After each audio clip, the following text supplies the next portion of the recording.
Bueno, comenzamos la clase.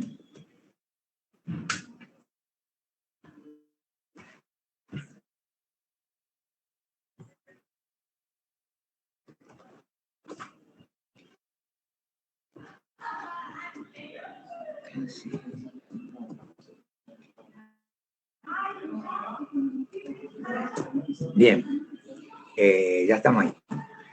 Entonces yo les decía de que había varios finales que vimos y otras que hay preguntas que por ahí no vimos. Entonces yo les armé un solo final con todo lo que, las preguntas que creo, y ahí ¿se acuerdan del final que hicimos el otro día que me decían que no lo tenían, así que yo también lo incorporé? Y ese final que vimos el otro día, a ver, ya les digo en qué página.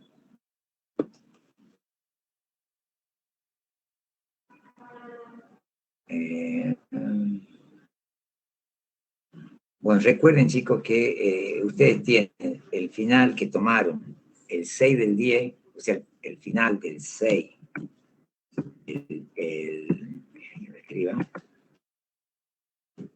final del 6 del 10, ustedes ya lo tienen resuelto, prácticamente un 100%, pero parece que nadie lo vio, en la última página, en la página 31 de este grupo de finales que yo les acabo de pasar. Ahí está el último final que tomó el profesor, escrito. Después, creo que después de este hubo otra mesa, pero ya se lo tomó oral, no me acuerdo, creo que así fue. Pero el último examen escrito, ustedes lo tienen ahí para verlo, si quieren, por ahí preguntarme si hay alguna pregunta que ustedes no conozcan, no sepan. Bueno, y el otro final también está, ahí ya va a aparecer, ahí está, dice, este es el que vimos, dice entre paréntesis.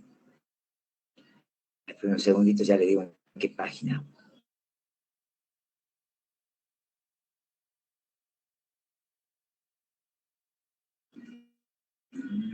Bueno, ya va a aparecer, pero acá tienen muchas preguntas de ganancia y también de bienes personales. Bueno. A ver, preguntas distintas. En el primero, bueno, en la página 1, ya hay algunas preguntas, algunos temas que ya hemos visto. Entonces yo se los voy explicando y no les voy armando la respuesta, porque si no, no terminan nunca. Por ejemplo, la primera pregunta que está ahí dice, en la página 1, recuerden, dice, indique dos casos en los que resulta la venta de un inmueble que realiza una persona humana está grabada por impuesto cedular y dos casos en los que está grabado por impuesto global. Nosotros hemos visto que la venta de inmuebles estaba grabada por impuesto cedular, con el mismo había sido adquirido después del 1 del 1 del 18 y había sido destinado como inversión o había sido destinado a alguna actividad grabada. Entonces, a ver, vamos a ver. Están conmigo ahí, no, yo la pongo la pregunta.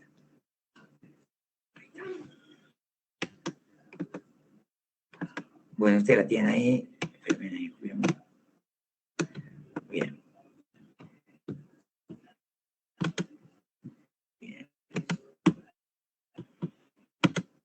Ahí está la primera pregunta. Dice, indique dos casos en el que el resultado de la venta de un inmueble que realiza una persona humana está grabado por impuesto cedular y dos casos en los que está grabado por impuesto global. Nosotros hemos visto que los inmuebles adquiridos después del 1 del 1 del 18 están grabados por impuesto cedular. Ahora, ¿cuándo está grabado por impuesto global? ¿Se acuerdan que impuesto global es porque la ganancia se engloba dentro de la categoría primera, dentro de la categoría segunda, tercera o cuarta? En este caso, nosotros estamos hablando dentro de la categoría tercera. Entonces, primero vamos a poner, ¿cómo se contestaría esto? Bueno, entonces ponemos así. Primero ponemos grabado por impuesto cedular.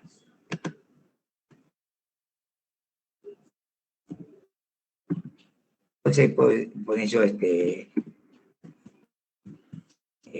inmueble adquirido, siempre hay que hacer referencia a la fecha de adquisición, después del 1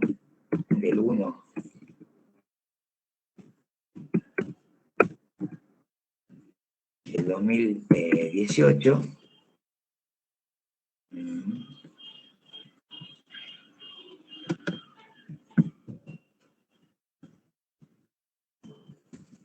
venta de inmueble adquirido después del 1 del 1 del 18, destino, locación, por ejemplo, destino, inversión. Ahí está, grabado por impuesto celular, venta de un inmueble adquirido después del 1 del 1 del 18, destino, locación, y el otro sería destino, inversión. ¿Qué significa destino y locación? Que yo lo compré al inmueble para después alquilarlo. Y destino, inversión, significa que yo lo compré al inmueble para preservar el dinero, por ejemplo, para que no pierda valor el dinero. Entonces, si yo vendo ese tipo de inmueble, eso va a estar grabado por impuesto celular. Y dos casos dicen que está grabado por impuesto global. Por ejemplo, ahí le pongo entonces. Grabado por impuesto global. Ponemos venta de un inmueble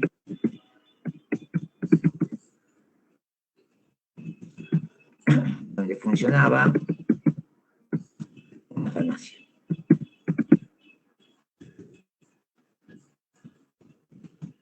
En ese caso, la venta del inmueble va a estar alcanzado porque es una explotación impersonal. Puedo poner una farmacia donde funcionaba una tienda de ropa, donde funcionaba una explotación impersonal, ese sería el ejemplo. O sea, donde hay, ahí no me hace falta poner la fecha, porque se trata de un inmueble que estaba afectado a actividad comercial y ganancia tercera categoría. La otra era, si lo pongo, le voy a poner 3.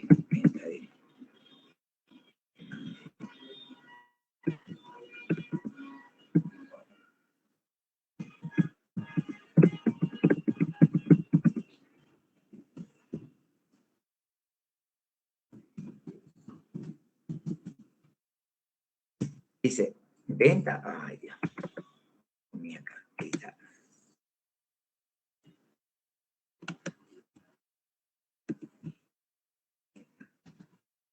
Venta de 50 lotes con fines de urbanización. ¿Qué quiere decir eso? Que yo vendí, ¿se acuerdan que esa era una excepción a la teoría de la fuente? Porque decíamos que la teoría de la fuente dice que las ganancias de la persona humana están grabadas si hay periodicidad, permanencia y habilitación de la fuente. Y acá decíamos que no se cumplen los requisitos porque ¿cuántas veces puedo vender yo los lotes? Una sola. Sin embargo, eso estaba grabado, era una excepción a la teoría de la fuente, ¿sí? Y también se consideraba ganancia en tercera categoría. Vamos a poner con más completo, para que es más bonito.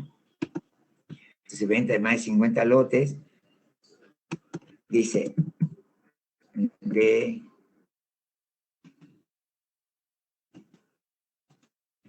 una misma unidad. Así sería más completo. Venta de más de 50 lotes de una misma unidad de tierra con fines de urbanización.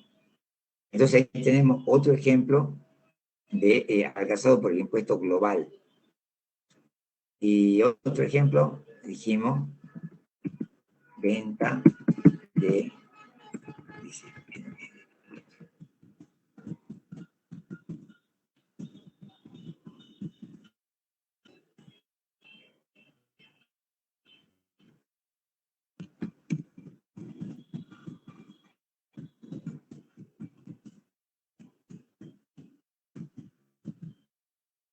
ahí tenemos, miren, o sea, ahí tenemos 3 ejemplos relacionados cuando la venta del inmueble, pero está relacionado con impuesto global, recuerden. Que decimos venta en más de 50 lotes de una misma unidad de tierra con fines de urbanización, edificación y venta de un edificio de propiedad horizontal, y aparte dice la venta de un inmueble donde funcionaba una farmacia, como les digo, ahí pueden poner una explotación impersonal, una tienda de ropa, todos son ejemplos de impuestos de global, o sea que recuerden, impuesto global significa que yo lo voy a incluir en alguna de las ganancias de la persona humana, primera, segunda, tercera, cuarta. Y después tenemos el impuesto cedular, que es cuando ya vendo yo un inmueble adquirido después del 1 del 1 del 18. Por ejemplo, hay una pregunta que ya le hicimos, pero se la recuerdo igual, que decía si la venta de un lote estaba grabada, porque ahí dice que está grabada la venta de más de 50 lotes. Y si yo vendo un solo lote, está grabado, y ahí decíamos de que va a depender si el lote se adquirió antes del 1 del 1 del 18, no grabado. Si el lote se adquirió después, ahí va a estar grabado. Bien. Y ahora vienen preguntas, esta la segunda pregunta que vamos a ver.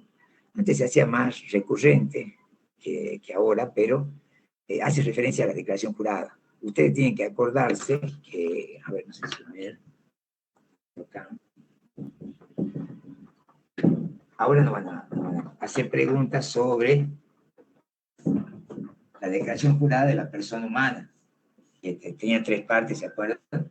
La primera, la segunda y la tercera parte. Bien, entonces, nos van a hacer preguntas, nos van a decir, hay preguntas de este tipo, donde nos dicen una venta o una operación y nos dicen que nosotros lo ubiquemos en las 3 partes de la declaración jurada de la persona humana.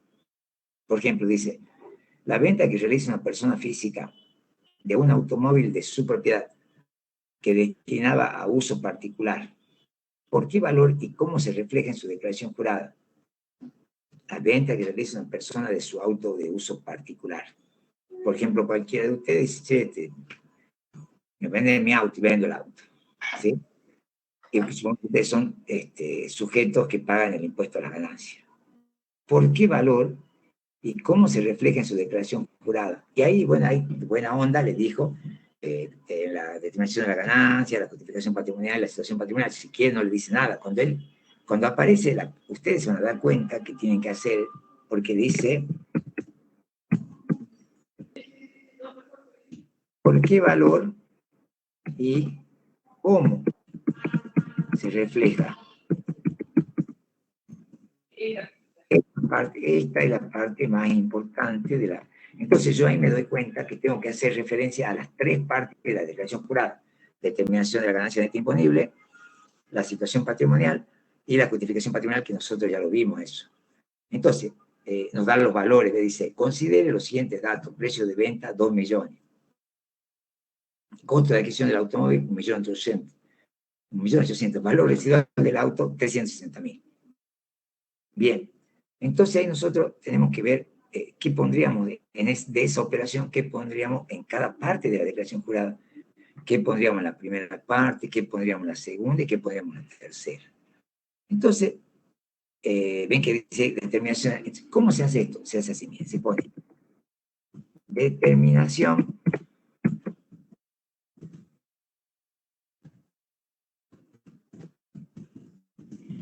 de la ganancia. O sea, ahí yo voy a poner si la ganancia está grabada o no. Si está grabada, la tengo que poner ahí, porque ahí se acuerdan que eran las columnas de ese ejercicio que vimos, que yo, para que ustedes se ubiquen, están la columnita primera, segunda, tercera y cuarta. ¿Qué es lo que yo vendí? El auto particular. O sea que no vendí un auto que estaba afectado a la generación de ganancias grabadas, sino el auto de la familia. Entonces, todo lo que se venda de uso particular no está alcanzado por ningún impuesto, ni por ganancia, ni por IVA. La venta de bienes de uso particular, a usted ahora le interesa ganancia. Entonces, recuerden, cuando diga particular, venta de algo de uso particular, no tributa impuesto a la ganancia.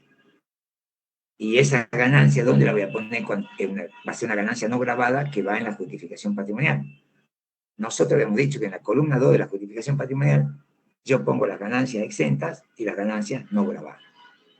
Bien, entonces en este caso, determinación de la ganancia de neta imponible, decimos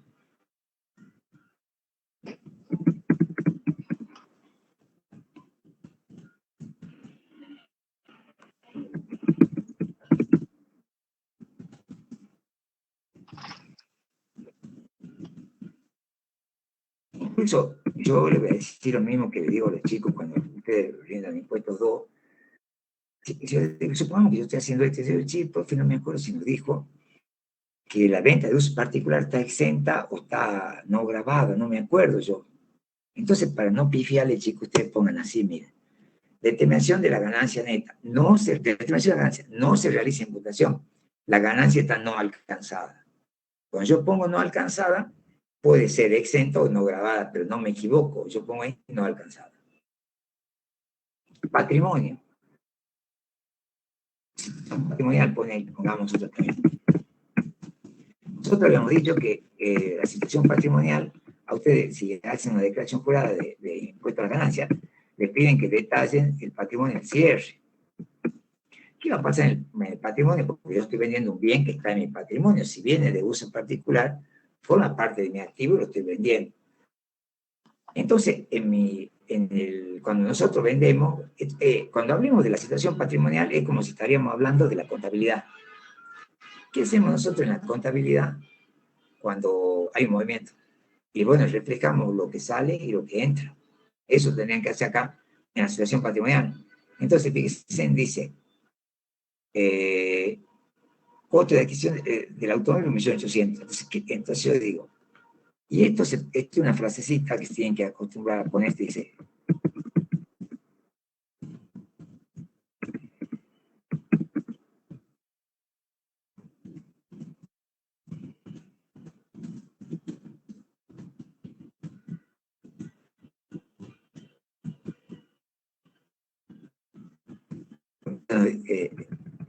nos dice por qué valor, ¿no? Entonces, ¿cuánto es que nos pagaron? 2 millones. Ya van a ver cómo se pone.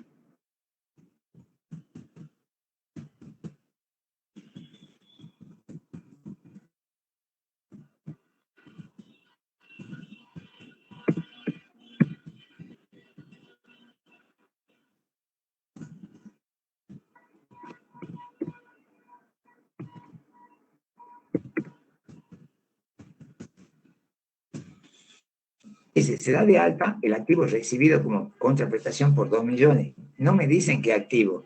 Me dicen que yo recibí 2 millones, pero no me dicen por qué recibí 2 millones. Entonces, se da de alta el activo recibido como contraprestación por 2 millones. Y se da de baja el automóvil por 1.800.000. Porque recuerden que en el activo los bienes no quedan por el precio que entraron. ¿Por cuánto entró ese auto? Por 1.800.000. Entonces, eso es lo que yo doy de baja. Ahí estamos haciendo el movimiento patrimonial.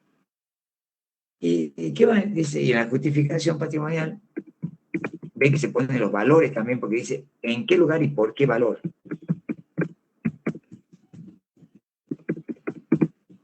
En la justificación patrimonial nosotros hemos visto que se divide en columna 1 y columna 2, y que en la columna 2 van justamente las ganancias que no están alcanzadas por el impuesto. Entonces acá en la justificación patrimonial se escribe así, miren.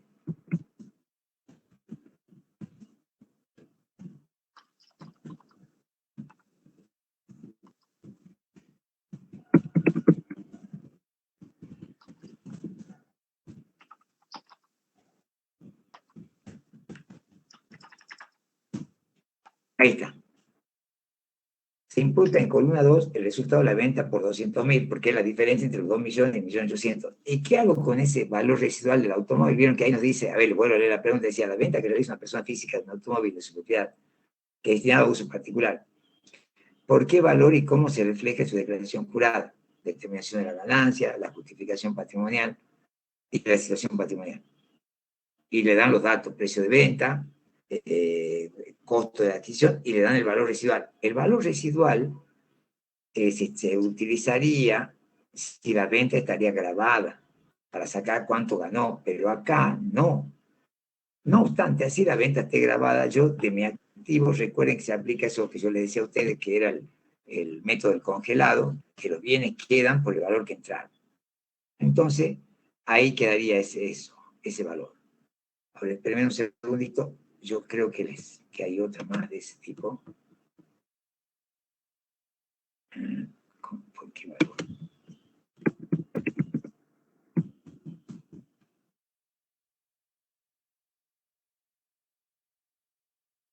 Bien.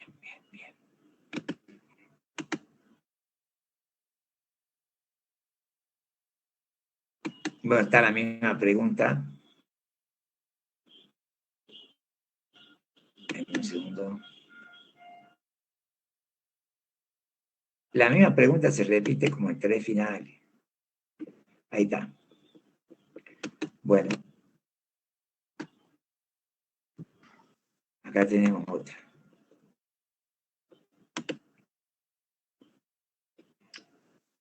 Así nos queda bien. Ahí ponemos otra del mismo tipo.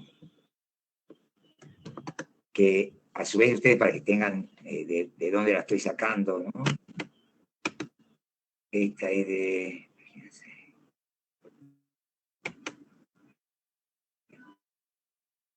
Bien, ahí va.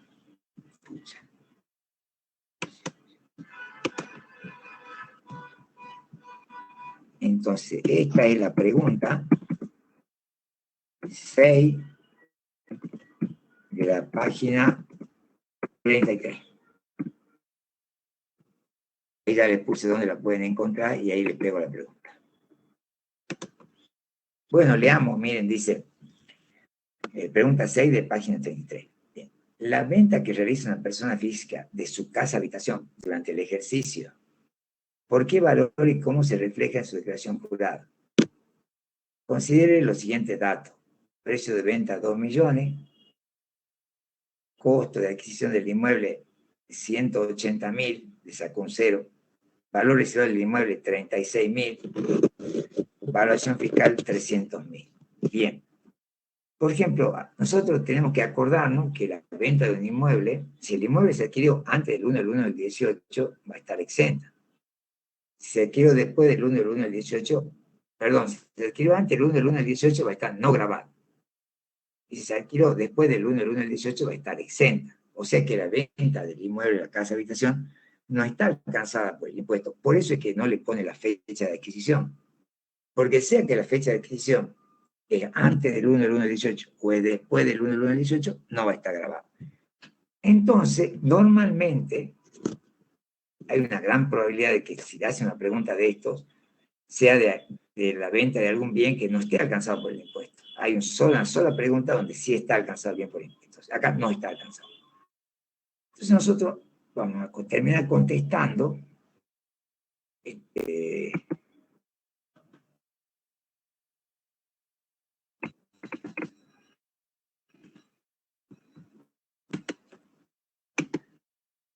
medio parecido.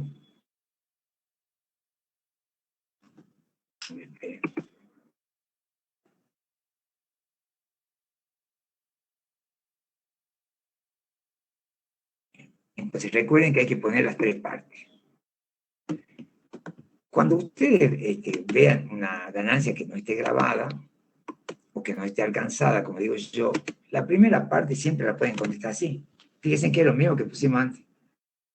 Determinación de la ganancia, no se realiza imputación, la ganancia está no alcanzada, que sería la venta de la casa de habitación. Bien. Después ponemos situación patrimonial. Yo quiero mostrarles de que todas las respuestas es prácticamente la misma. Solo que hay que tener en cuenta los valores, por supuesto, que se van poniendo. A ver.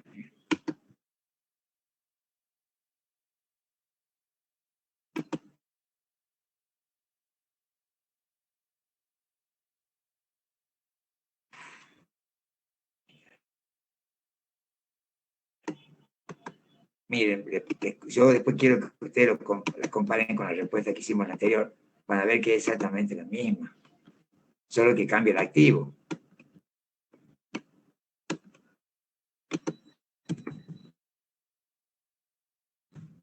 Los valores en este caso nos sacó un cero, ¿no? Dice el inmueble en vez de 1.800.000 valía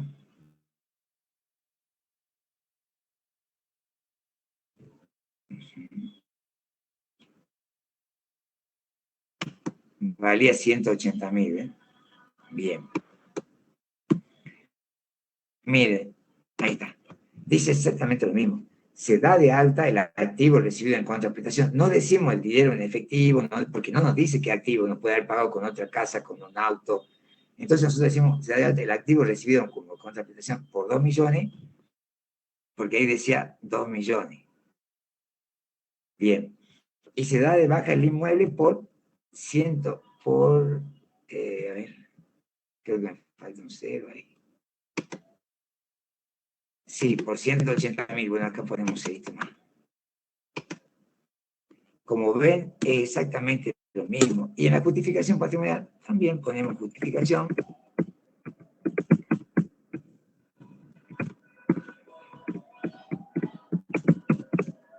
Justificación patrimonial. Pone también exactamente lo mismo, ¿no?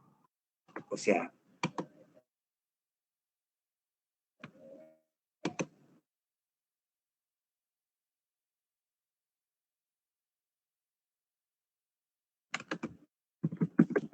se imputa en columna 2 el resultado de la venta del inmueble por, recuerden que ahí nosotros tenemos que restarle a los 2 millones los 180.000. O sea que pondríamos por 1.820.000.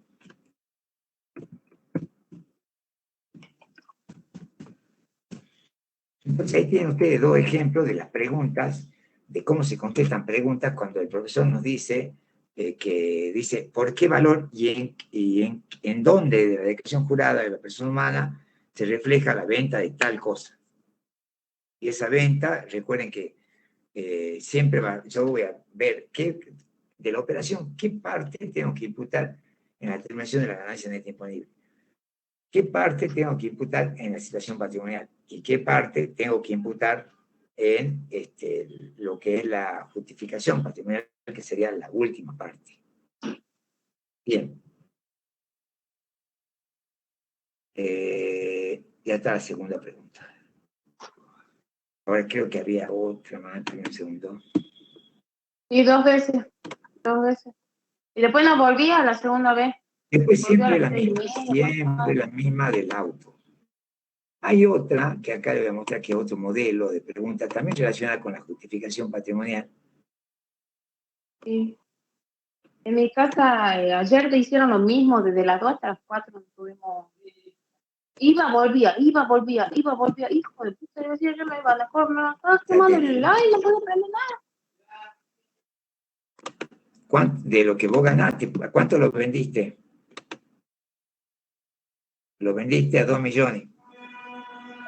¿Y cuánto te costó a vos? 180.000. Yo ya me había bajado las Entonces vos aplicaciones sacás la para ver los diferencia y te da archivos por el celular. 1.820.000. Bien. Parece que estaba todo O sea que armado, vos ¿viste? Para siempre vas suerte a poner la usted, diferencia entre lo que vos cobraste y lo que vos vendiste. No le vas a dar bolilla. Que alguien tiene micrófono. Acá. Ahí está. Listo. No le vas a dar bolilla a lo que es el valor residual y eso. Vos siempre vas a ver la diferencia entre el precio de venta y la compra. ¿Sí? No pasa nada, Leti, cualquiera le pasa. Es lo de menos. Bien. Entonces, ahora yo le voy a poner otra pregunta que es diferente, pero que también habla de la declaración jurada, pero acá hay que no vayan a... recuerden, este tipo de preguntas que acabamos de ver, el enunciado nos va a decir sobre la venta que realiza una persona humana y cómo yo lo ubico en la declaración jurada. Bien. Este que tenemos acá es otro tipo de pregunta.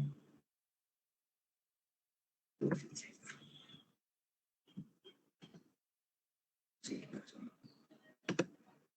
a ver, esperen. Que acabo de sacar acá.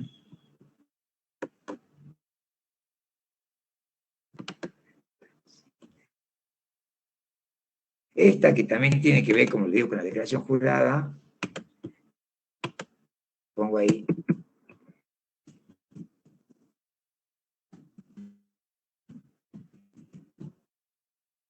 Para que ustedes se ubiquen en lo que le acabo de pasar. Recuerden, este preguntero de ganancias, ese finales de impuestos a las ganancias, reemplaza al otro. No es que lo tienen que sumar a los dos. Este lo reemplaza directamente al otro que tienen ustedes. Bien. Fíjense que acá, como les digo, es parecido, pero no es lo mismo. Dice, la pregunta le dice a ustedes, bien, dice,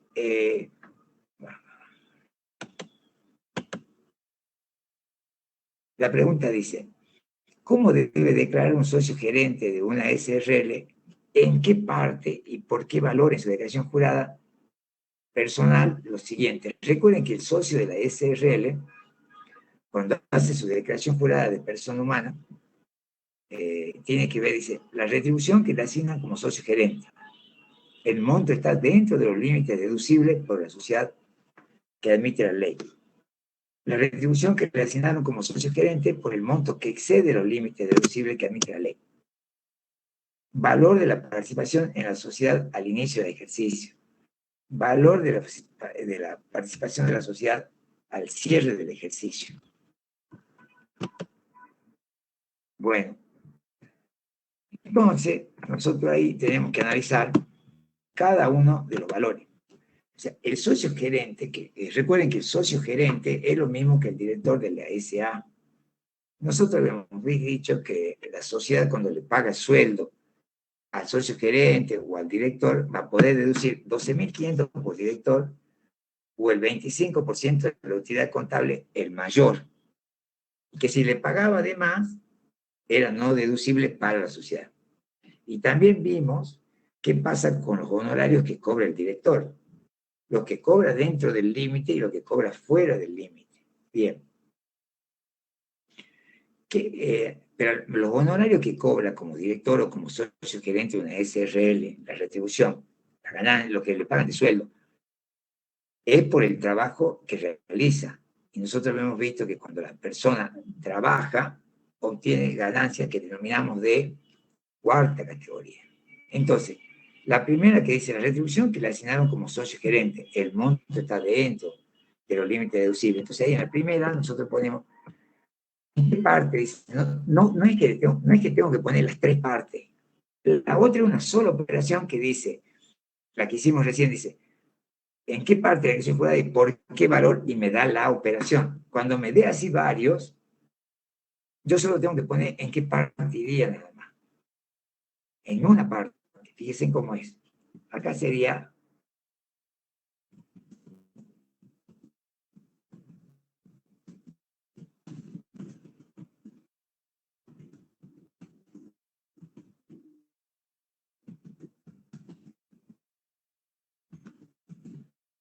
entonces voy a hacer un poquito más grande.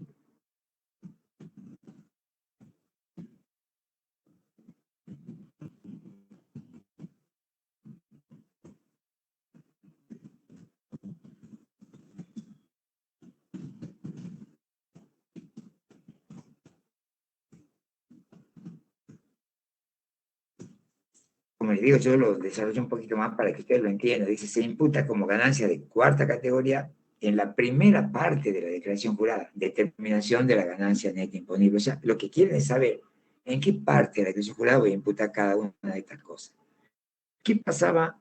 Los límites dice el segundo, dice la retribución que le asignaron como socio gerente por el monto que excede los límites deducibles. Y en este caso, ¿cómo hacemos con los montos que exceden los límites deducibles? Bueno, ahí tenemos que poner de que si excede los límites deducibles podían pasar dos cosas, ¿se acuerdan? Una era que si el 35% del excedente es igual o menor al impuesto determinado, no está grabado. Y la otra, si es mayor, sí está grabado. A ver, yo lo voy a poner. Contesta. Porque si no se están acordando nada de esto es porque no están estudiando naranja, Fanta, y bueno, cuando es mucho para estudiar en 2 o 3 días, normalmente lo que sucede, y más en este grupo que son pocos, digamos, que están siempre en clases, que son pocos ustedes, y a veces somos 3, 4, lo que normalmente termina pasando es que no se presenta, porque tienen que tratar de leer, estudiar, no se puede rendir todos los días, si yo estudio impuestos se les complica. Bueno, pero ustedes deciden, por supuesto. Bien, entonces,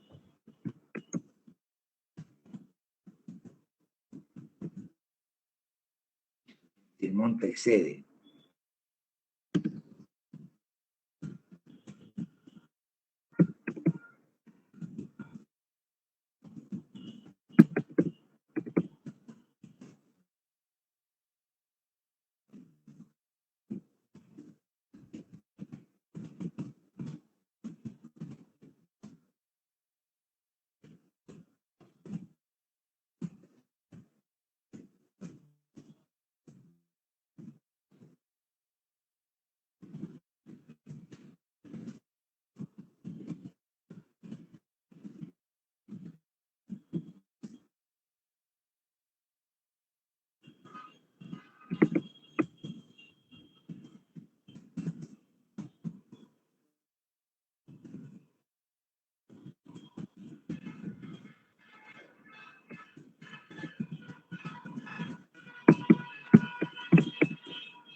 Dice, si el monto excede los límites deducibles, se imputa. Primero,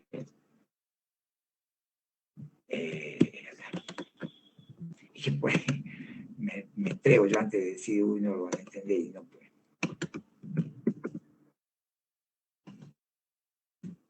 Bueno, tiene confianza, ahí está. Dice, si el monto excede los límites deducibles, se imputa, 1, en la justificación patrimonial, columna 2, si el impuesto determinado por la sociedad es mayor o igual al que resulte de multiplicar la alícuota del impuesto por el excedente. A ver, yo creo que ya lo expliqué, pero si lo volví a explicar a eso. Supongamos que la sociedad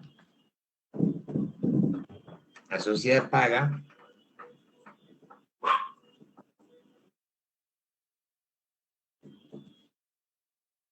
paga 200.000 de honorario. 200.000 pesos. Eso paga la sociedad. Y resulta que según la ley podía pagar 150. Entonces, esos 150 que paga según la ley, eso lo declara en cuarta categoría. Esa es la primera pregunta. La segunda pregunta le dice a ustedes, ¿qué pasa con esos 50.000 que le pagó de excedente? De excedente, eso es lo que tenían permitido. Entonces, el que lo cobra lo va a poder imputar en la columna 2 como una ganancia no computable si el impuesto de la sociedad es mayor a la alícuota por 50.000. Supongamos que la alícuota es el 30%. El 30% de 50.000 me da 15.000. 15.000 pesos. Entonces, si el impuesto que paga la sociedad, es 20.000, se da esa, entonces ellos le imputan la justificación patrimonial, o sea, no va a estar grabado. Si quieren le ponemos acá, bueno, un poquito más.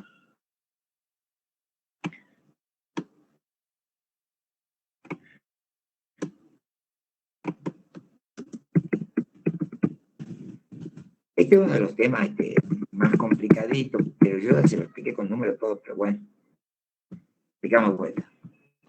Por eso a veces yo me demoro, vieron que yo a veces digo que son 20 clases, pero a veces nos demoramos más de la cuenta porque se repiten, digamos, las respuestas.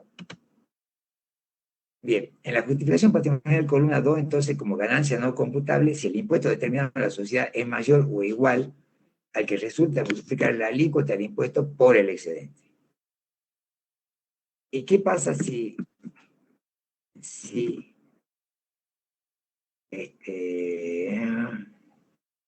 bueno, si no se presenta esta situación, se imputa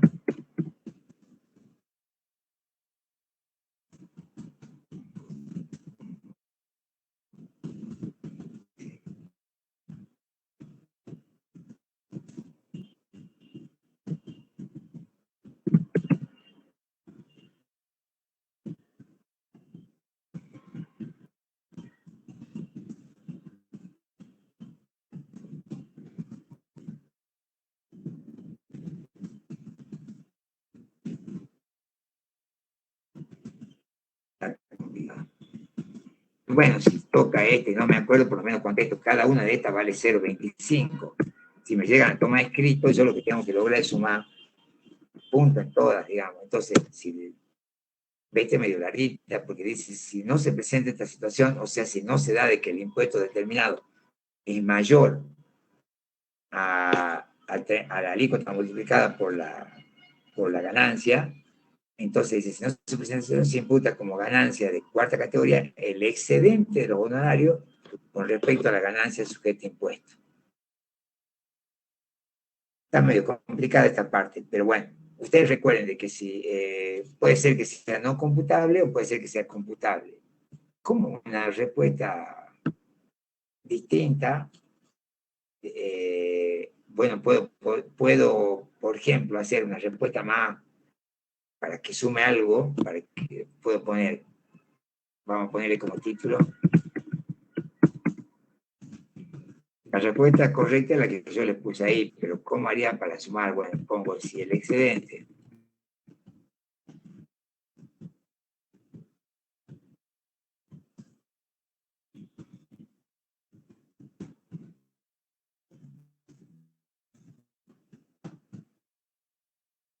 puede andar también.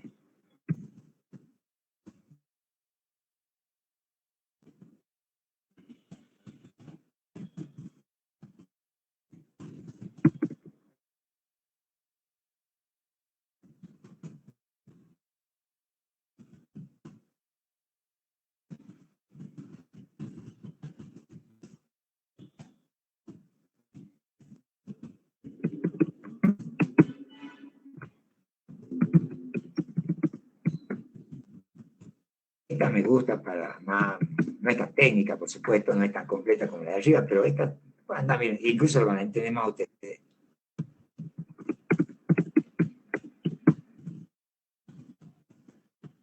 Esta es la primera vez que la invento, digamos. Es operación para que ustedes sumen, buscamos variantes.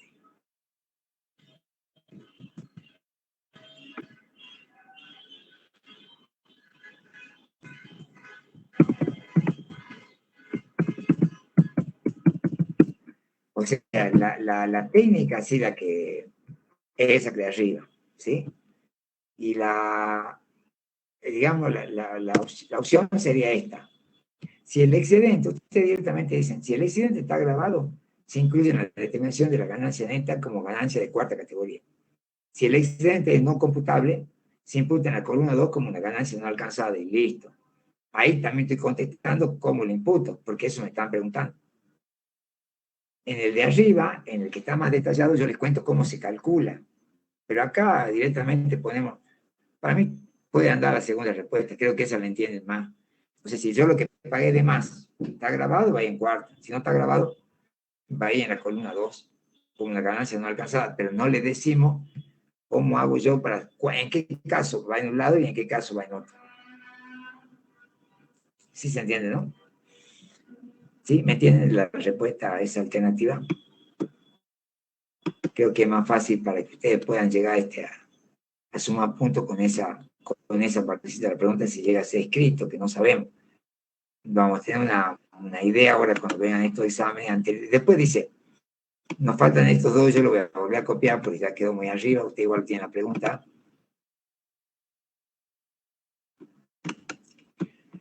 Nos falta que pongamos estos dos, que dice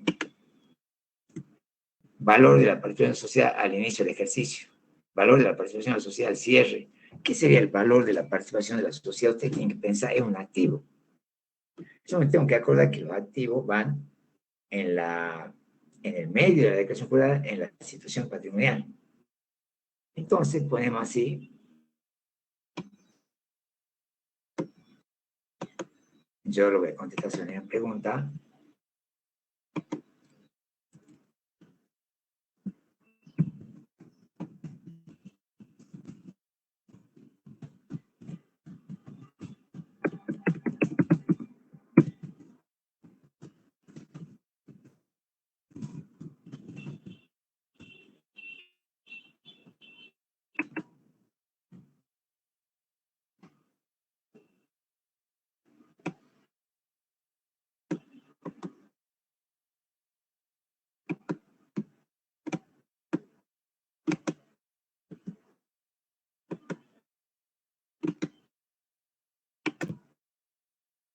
Valor de la participación de la sociedad al inicio del ejercicio. Se imputa en la situación patrimonial al inicio del ejercicio. Y valor de la participación de la sociedad al cierre del ejercicio se imputa en la situación patrimonial al cierre del ejercicio. Ahí. O sea que recuerden ustedes que cuando nosotros armamos la declaración jurada de una persona física, esa declaración jurada de la persona física tiene tres partes. Determinación de la ganancia disponible, situación patrimonial y justificación patrimonial. Básicamente, en la primera parte va toda la ganancia grabada. En la segunda parte va el activo que yo tengo cuando comienza el ejercicio y el activo que yo tengo cuando cierre el ejercicio. Y en la última van las ganancias no grabadas y exentas principalmente. Entonces acá nosotros tenemos valor de participación de la sociedad. Entonces, La que tengo al inicio va en el ejercicio al inicio, en la situación patrimonial al inicio del ejercicio. Y la que tengo al cierre del ejercicio. Es más sencilla de lo que parece la respuesta, pero uno se confunde. O sea que es fundamental para este tipo de preguntas, lo que estamos viendo hoy hasta ahora, acordarme bien de dónde va, cuántas partes tiene la declaración jurada y qué va en cada uno. Esto ya lo vimos, pero ahora estamos ampliando, digamos, con estas preguntas que están apareciendo acá. Bueno, y ese era un temita relacionado con lo que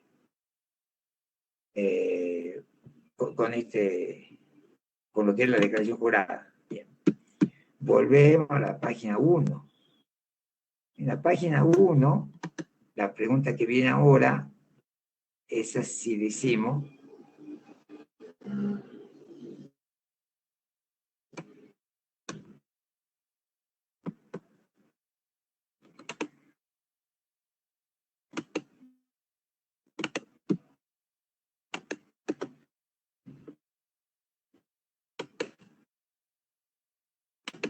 dice, ¿cuál de las exenciones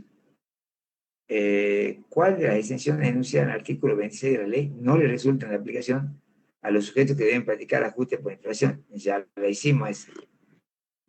Sí, yo se la digo oral nomás, no se acuerdan, seguro. ¿Se acuerdan que yo les había comentado a ustedes que eran 3 y ustedes la tenían en la teoría?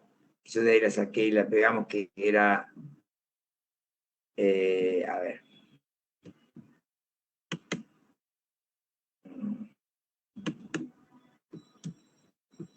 Ya le digo dónde está eso.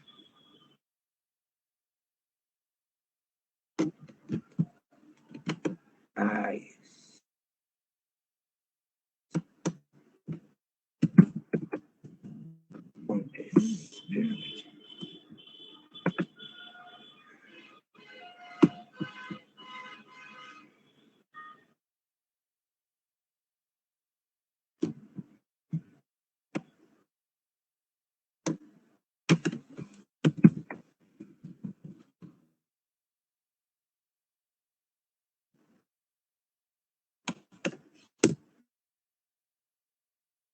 El otro día la hicimos a esta pregunta.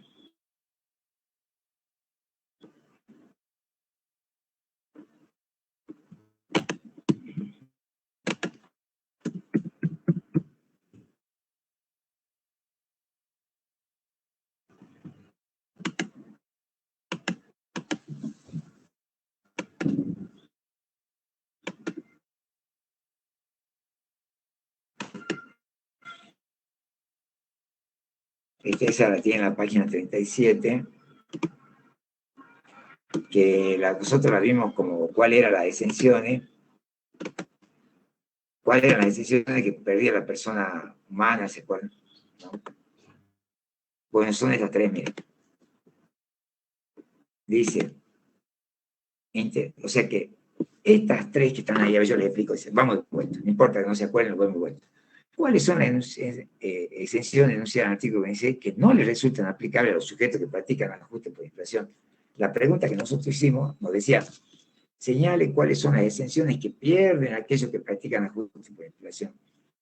Esas 3 que están ahí en el chat son exenciones, pero son exenciones para las personas humanas nada más. Dice, intereses provenientes de caja de ahorro, cuentas especiales de ahorro.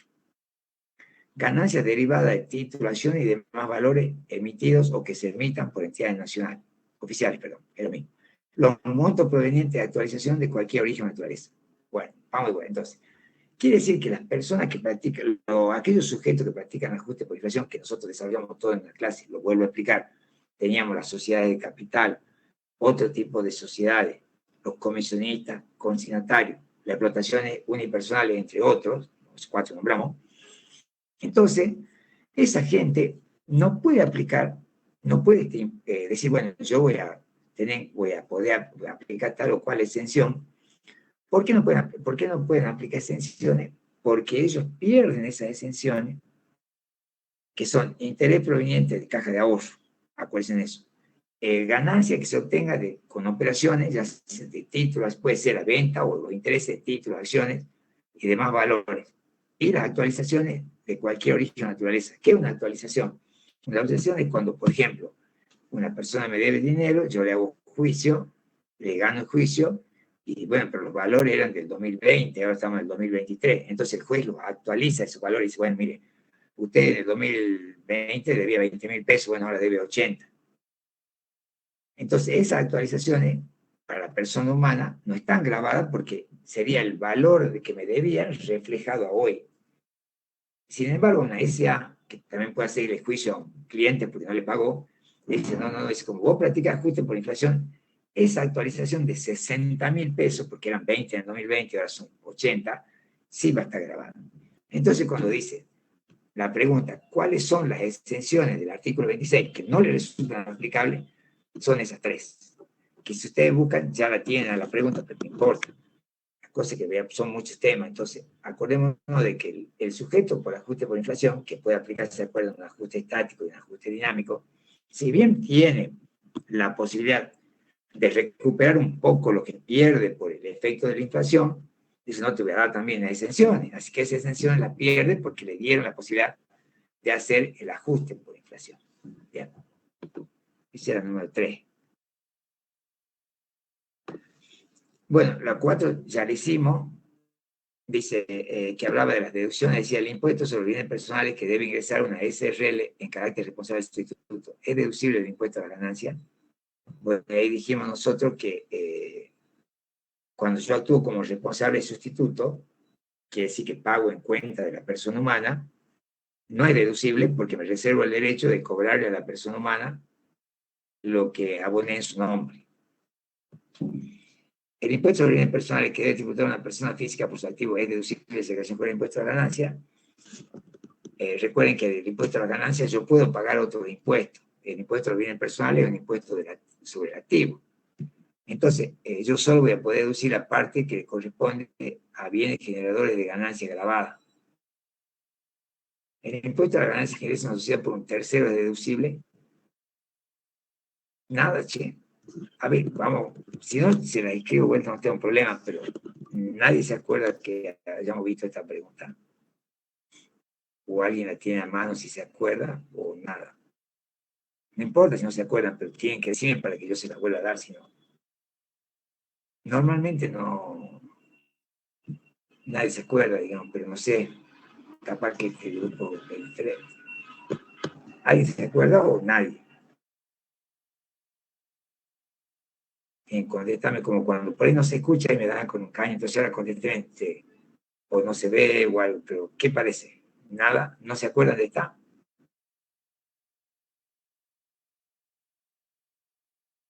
¿No? Sí, no. Tienen que ser con confianza, díganme, no hay problema. Si yo estoy del lado de ustedes, recuerden que yo soy el hincha de ustedes. Yo voy a tomar un poquito de agua. Toma un poco de agua y ya sé.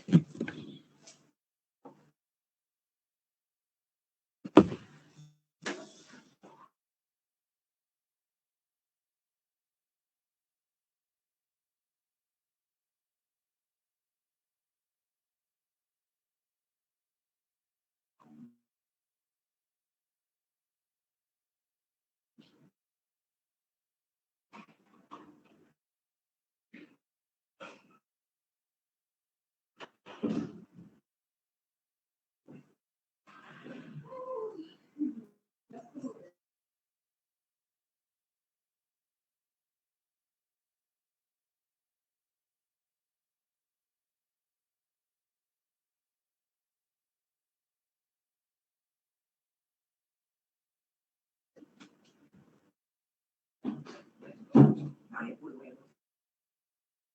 Yo quería seguir.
Acá también dijo, bueno, a ver,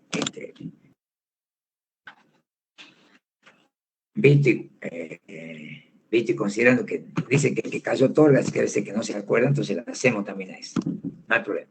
La número 4 decía así, miren, pero por eso le digo que a veces uno se atrasa, pero no porque yo le quiera dar más clases, sino que no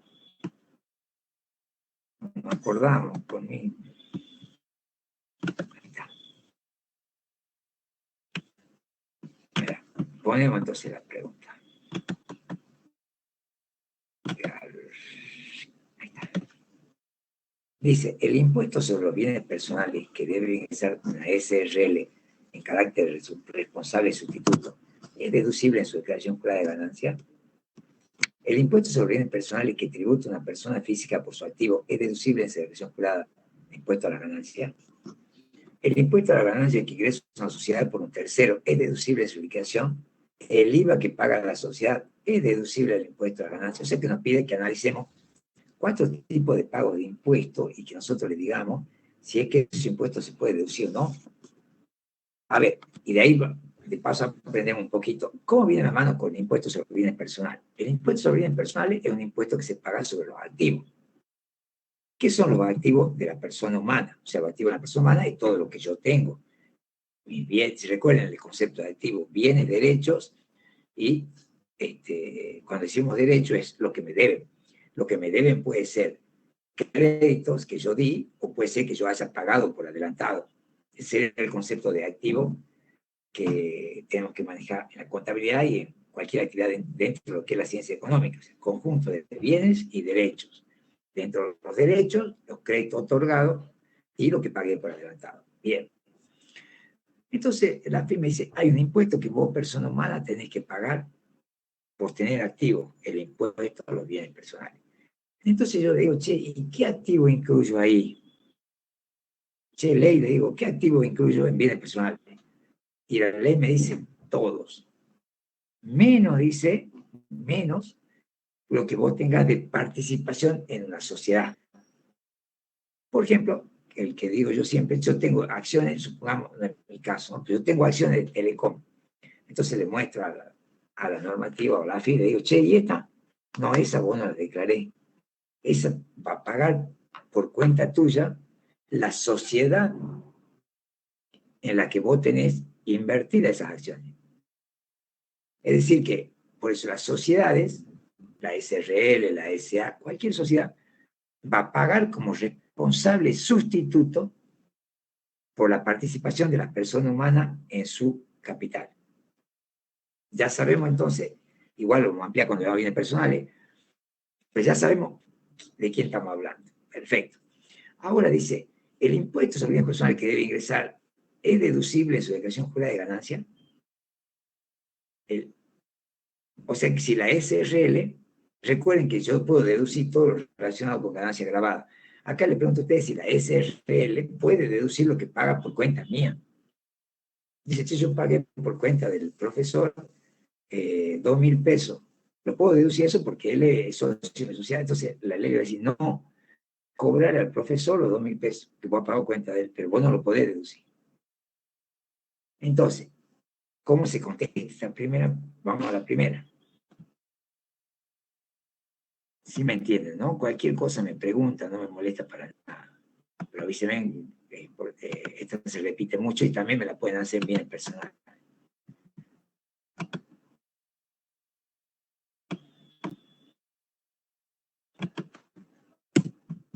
Voy a usar la misma palabra de la pregunta para contestarla porque es más fácil. Y le voy a poner con mayúscula lo que le estoy aumentando yo.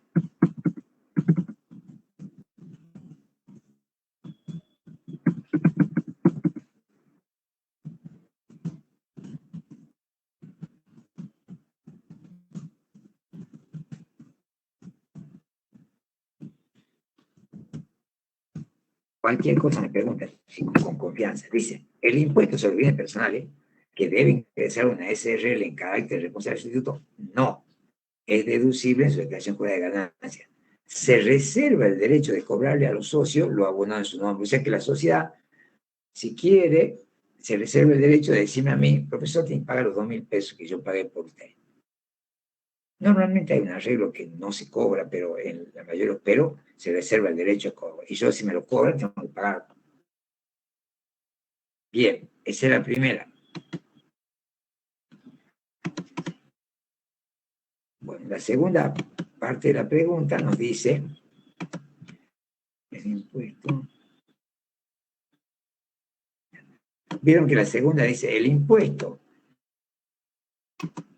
sobre los bienes personales que debe tributar una persona física por su activo es deducible en su declaración jurada de impuesto a las ganancias. O sea, yo les estaba comentando que el impuesto a las ganancias, como es un impuesto anual que abarca todas las ganancias que tiene la persona humana, se permite la deducción de muchos impuestos, los impuestos provinciales, los impuestos municipales y también del impuesto sobre bienes personales. Pero a su vez hay una condición, a ver qué se le pone.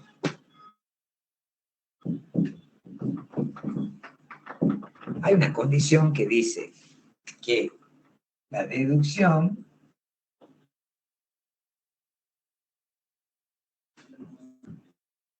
solo con ganancia grabada. O sea que yo para poder deducir, o sea, deducción, recuerden que es lo mismo que gasto y costo. Yo para poder deducir un gasto, un costo, esa deducción se tiene que relacionar con la ganancia grabada. Si no se relaciona con la ganancia grabada, no la puedo deducir. Bien. ¿Y qué le había comentado yo de bienes personales? Que el impuesto sobre bienes personales se cobra sobre el total de los activos. Es decir, activos que están grabados y activos que no están grabados. Entonces, cuando nosotros decimos, ahí está, a ver, le pongo la respuesta.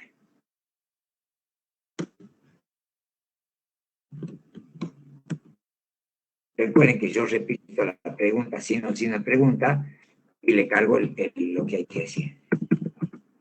Con mayúscula para que vean la diferencia.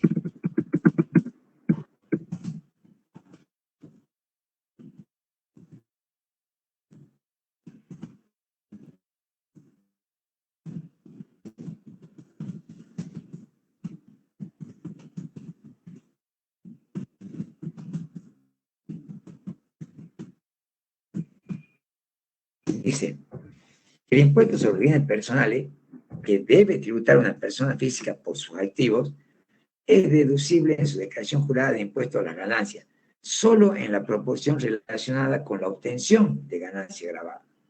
O sea que yo voy a poder deducir, supongamos, dice, ¿vos qué tenés en tu activo? Bueno, yo en mi activo tengo, supongamos, una panadería, o sea, la explotación impersonal, tengo 2 camionetas que uso para repartir pan, bueno, y después tengo un inmueble, un terreno que ahí lo tengo sin usar, y tengo un auto de uso particular para la familia. Entonces, ¿voy a poder deducir el impuesto a los bienes personales de esos 4? No. Solamente la proporción de lo que yo pague que se relacione con la explotación de bien personal y con las camionetas de la panadería. Por eso dice que el impuesto sobre bienes personales que debe tributar una persona física por su activo es deducible en su declaración jurada de impuesto a las ganancias, solo en la proporción relacionada con la obtención de ganancia grabada. Si yo pagué, supongamos, 30.000 pesos de impuestos a los bienes personales y solo 20 se relacionan con mis activos grabados, voy a poder deducir 20. Eso es lo que quiere decir. Bien, ahí van 2. Vamos a la otra partecita que nos dice, el impuesto a las ganancias que la sociedad paga por un tercero es deducible en su liquidación de impuesto a las ganancias.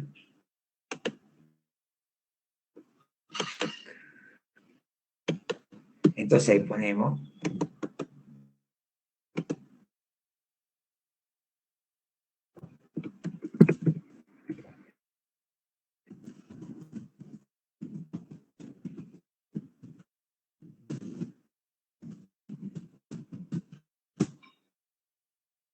el impuesto a la ganancia que ingresa una sociedad por un tercero es deducible en su declaración jurada, en su indicación de impuesto a la ganancia, porque se relaciona con ganancia grabada.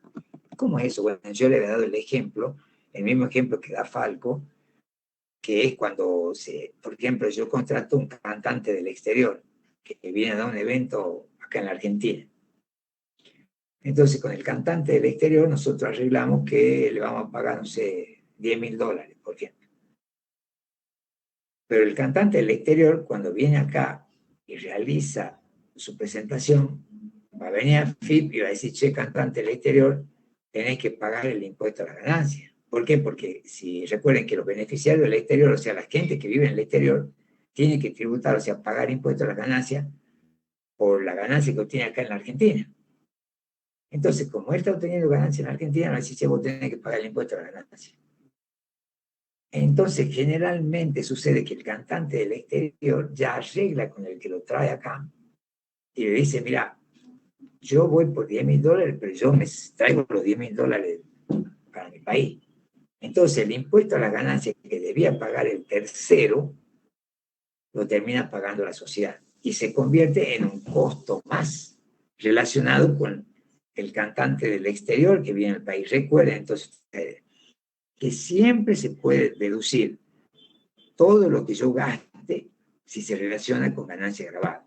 Entonces, como el cantante este que viene acá me va a hacer ganar dinero y yo después voy a tener que pagar impuestos a la ganancia de la sociedad, me dice, bueno, vos deducís, digo al Estado, vos deducís todo lo que quieras que se relacione con esa ganancia. Y el impuesto que yo pago por cuenta de él también lo puedo deducir. Entonces, el impuesto a la ganancia que ingresa una sociedad por un tercero es deducible en su liquidación de impuestos a la ganancia porque se relaciona con ganancia grabada.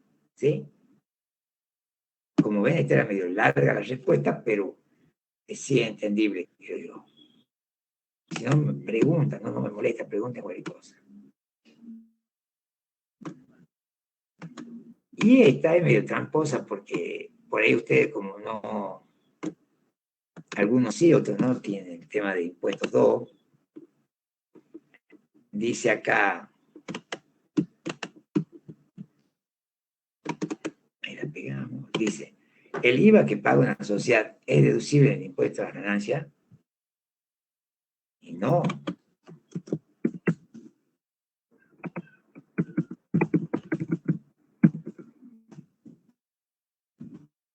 No se lo voy a poner completo.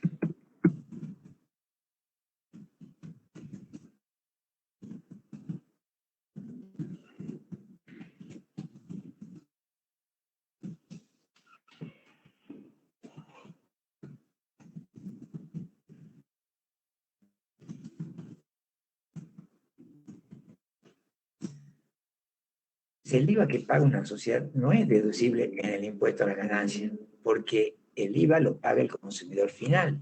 El contribuyente es quien lo ingresa. O sea, yo como contribuyente ingreso el IVA porque yo se lo cobro al consumidor final, pero el que lo paga el consumidor final, como yo no lo pago, no lo puedo deducir. Solo puedo deducir lo que realmente pago.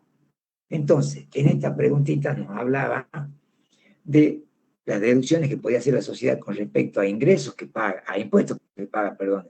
Entonces ahí les puso, vamos acá, le habló del impuesto a la ganancia, del impuesto como responsable sustituto. Ahí dijimos que no. Después habló del impuesto a los bienes personales de la persona humana. Ahí dijimos que una proporción, o sea, una parte, solamente la que se relaciona con ganancia grabada. Después le dijo el impuesto a la ganancia por un tercero. Ahí venía lo del cantante. Ahí dijimos que sí. Y el último, el IVA, y ahí dijimos que no. Esta pregunta, si se la toman, ya sea en el oral o en el escrito, se la toman así como acabamos de ver. Nos nombran los 4 y yo tengo que ir diciendo qué tratamiento tienen el impuesto. Bien. Bueno, ahí está. Nadie quiere preguntar nada. Quieren preguntar algo, pregunten. Si no entienden, pregunten. A mí no me molesta. Yo solo que hago esto de hacerle ver que por ahí la pregunta ya está. Más que nada es para generarle esa preocupación de si no me tengo que sentar, ¿no? No es que me moleste. Pero tienen que empezar a sentarse porque es muy largo. Si no, después no se presentan, eso es lo malo. Bien. Vamos a las 5. Fíjense en las 5, ahí la pongo, página 2 ya. Esta tiene que ver también con lo que ya habíamos hablado de esto, volvemos a hablar, que era del método del congelado. ¿Se acuerdan que decíamos que me podían hacer preguntas de cómo evalúa los bienes? O sea, recuerden, tres partes de la creación jurada, la del medio, que era del activo, cómo evalúa los bienes de la persona humana, y me da los datos, que yo le decía a ustedes que por ahí si no lo han estudiado, acuérdense de eso del método del congelado. O sea, yo lo voy a evaluar por el precio que entró al activo hasta que se salga del activo. Eso es solo cuando hacemos la declaración jurada de persona humana. Entonces acá, digamos, y dice, una persona humana en su declaración jurada anual de 2020, puede decir 2021, ahora nos diría, si fuese ahora nos dirían 2021, dice, una persona humana en su declaración jurada 2020, ¿cómo debe evaluar los siguientes bienes? $1.000 adquiridos a 10 pesos por unidad. Inmueble adquirido en el año 1990, 25.000 pesos. Acciones de una SA adquiridas hace 10 años a 1.000 pesos. Participación en una SRL. Cuando a mí me pregunten la evaluación de los bienes en la declaración jurada de la persona humana y me den los valores, ustedes contesten que es por los mismos valores. Porque eso no se toca, no se actualiza, no se hace ningún cambio. Por ahí ahora es más fácil, pero después cuando vean bienes personales, ahí se pueden confundir, pero en bienes personales sí, en ganancias no. O sea que nosotros ahí, miren, ya les pongo, hasta el C, contestamos igual.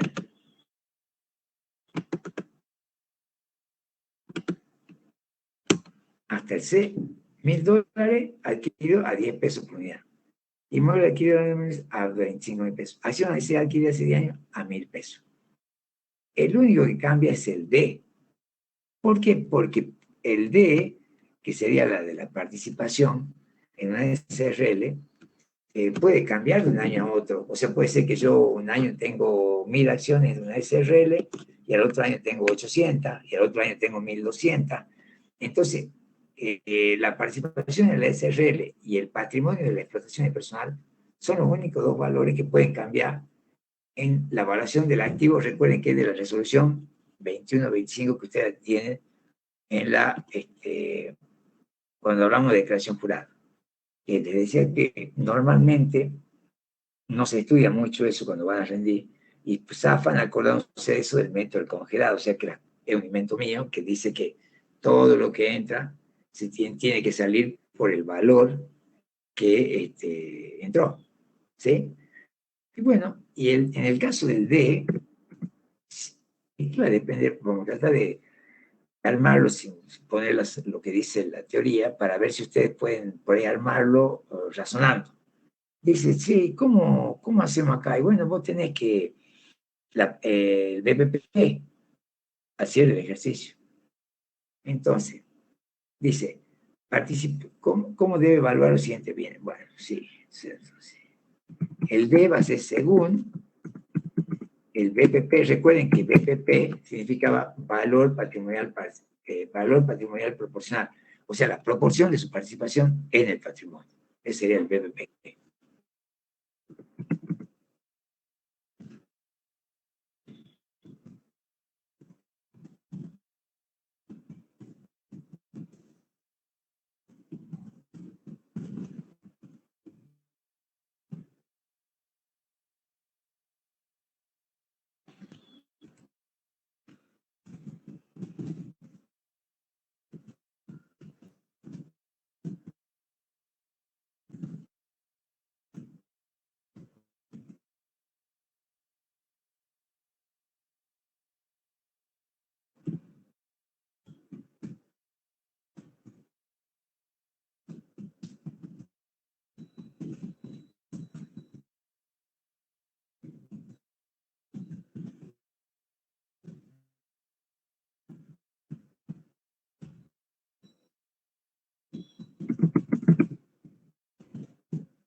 Como la declaración jurada de la persona humana siempre es para el 31 del 12, si llegara a pasar esto, miren, ya les muestro. Dice, ¿cómo se evalúa la participación de la persona humana en una SRL o en una SA? Le pueden poner las acciones, no las acciones por el valor de adquisición, pero en SRL le ponemos, según el BPP, al 31 del 12. Si la fecha de cierre del ejercicio no coincide con el 31 del 12, se deberá sumar o restar los cambios en su BPP entre la fecha de cierre y el 31 del 12. A ver, veamos si lo entienden acá con el grafiquito. Entonces acá nos dice, supongamos que acá el 1 del 1 y el 31 del 12. Recuerden que la declaración jurada de la persona humana siempre abarca todo lo que la persona humana hace en un año que va del 1 del 1, ¿veis?, al 31 del 12, ¿sí? Supongamos que la fecha de cierre del ejercicio de acá el 31 del 10. Entonces tengo que considerar las variaciones patrimoniales entre estas dos fechas. Porque puede decir que al 31 del 10 él era dueño del 20%. Y puede ser que acá haya vendido un 5, entonces yo el 31 del 12 no voy a tomar el cierre del ejercicio, voy a tomar el 15, porque es el 31. Por eso dice que sí. Si la fecha de cierre es el 31 del 12, bueno, no se hace nada porque ya justo coincide. Pero si la fecha de cierre es otra, yo debo considerar los cambios que se pueden producir entre la fecha de cierre y el 31 del 12. Bien. Esa es la número 5. ¿Qué parece? ¿Estamos bien? ¿Sí? Porque esto es así, hay que seguir, o sea, capaz que todos hemos visto el partido, pero ya fue el partido, ahora hay que volver a la vida real, digamos. La vida real es el partido para tener un ratito, disfrutar, pero el primer partido ya hay que seguir trabajando. Y ustedes hay que seguir estudiando, hay que meterle, hay que sacar ese cartón, porque imagínense lo que va a salir a Católica el año que viene. Tienen que verlo como una inversión, el sentarse y estudiar.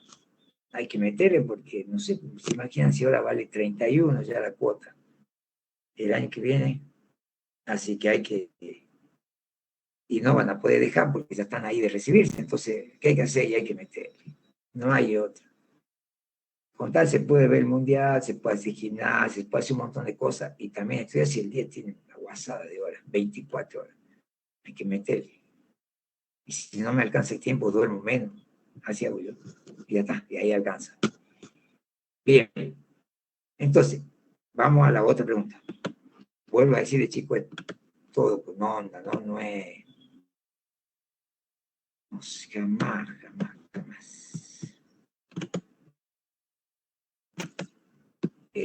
Yo nunca tengo mala intención, siempre es la mejor, ¿no? O sea, ustedes son mis clientes, por eso yo trato de que les vaya bien, ¿sí?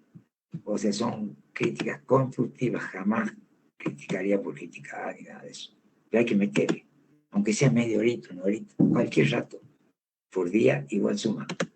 Pero si yo espero a tener 2 horas, estar solo en mi casa, que nadie me moleste, es una utopía, es una imposible. Así que hay que meterle así como está, con el ruido, después del partido de Argentina, hay que meterle.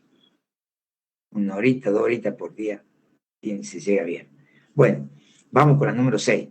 Este final me gustó porque tiene muchas preguntas que no son de las que se repiten a cada rato. O sea que son factibles de que nos puedan tomar algo así. Ya sé, como le vuelvo a decir, esto es muy, sobre todo cuando si se rinde con Ale le gusta hacer tipo de preguntas que lo obliga a razonar. Lo bueno es que ninguno de los dos profesores, ni Ale ni Falco, los apura a contestar. Ustedes solo se pueden contestar apurados, digamos. Nadie lo apura. Pregúntese que no, pienso y largo. Y si no lo es, después he visto yo algunos exámenes grabados, después no entienden lo que le está preguntando, igual contestan. No, díganle que les repita la pregunta. O si se la puede, y si no entienden, si se la puede formular de otra manera, es obligación del profe. Bien, dice, ¿qué tratamiento tiene el impuesto a las siguientes ganancias de un abogado? originada en las siguientes operaciones, realizando los comentarios pertinentes. Entonces yo me ubico. ¿De quién estamos por analizar? Un abogado. Se me viene a la cabeza, abogado, y yo lo ubico, primera, segunda, tercera y cuarta. Bueno, generalmente el ejercicio de la profesión va a ser cuarta categoría, salvo que vaya acompañado de una actividad comercial. Veamos a ver qué pasa. Dice, vendió la computadora de su estudio. Vendió la computadora de uso particular. Recuerden lo que yo les dije hace un rato, el uso particular no está grabado. Vende un automóvil que destinaba en parte al ejercicio de su profesión. Ahí está bueno. Vende su estudio jurídico. Bueno, comenzamos entonces. ¿Cómo hacemos? Primero dice venta de la computadora del estudio. Si yo vendo un bien mueble o un bien inmueble que estaba afectado a la actividad, bien mueble afectado a la actividad, grabado. No importa cuándo lo compré, siempre está grabado. Entonces ahí decimos que esto también tiene impuesto al siguiente, entonces ahí decimos que es grabado.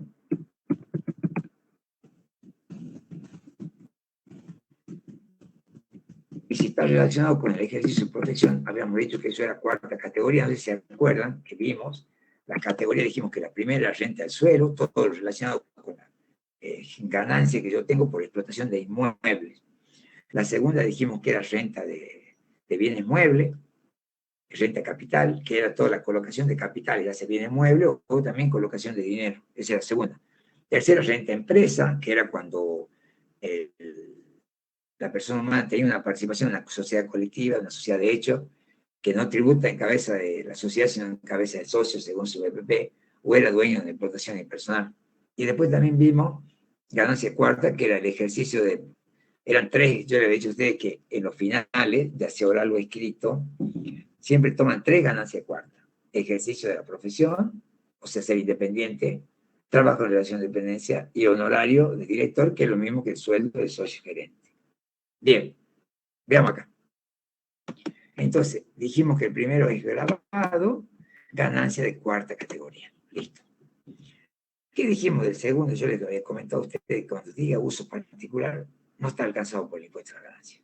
Directamente. Ponemos 2.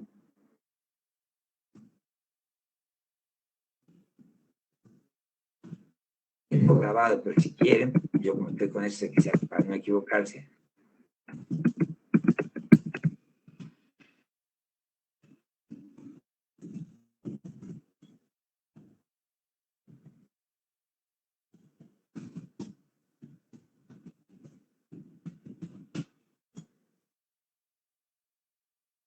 Vamos con el 3. Venta de un automóvil que destinaba en parte al ejercicio de su profesión. Acá es el más complicadito. O sea que va a estar grabado solamente la proporción del auto. Supongamos que yo tengo un auto que destino un 40% a la actividad grabada y después lo vendo al auto. Entonces el 60% que yo lo tengo de uso particular, eso no va a estar grabado. El 40% que lo tengo de uso particular, de uso al ejercicio de profesión, está grabado. Entonces ahí cuando dice venta de un automóvil que destinaba en parte al ejercicio de profesión, nosotros ponemos que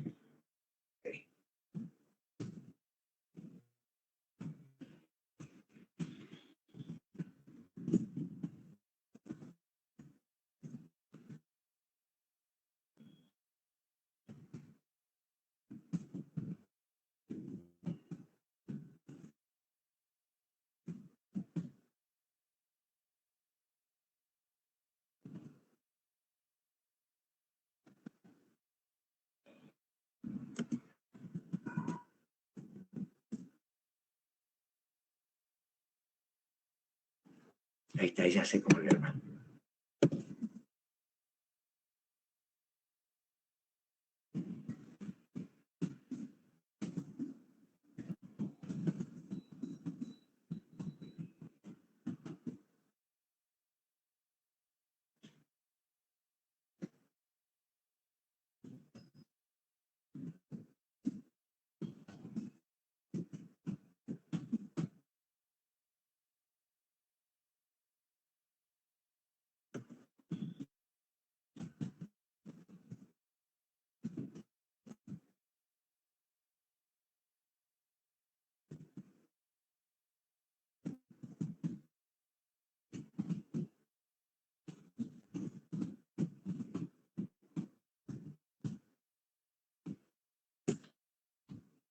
también,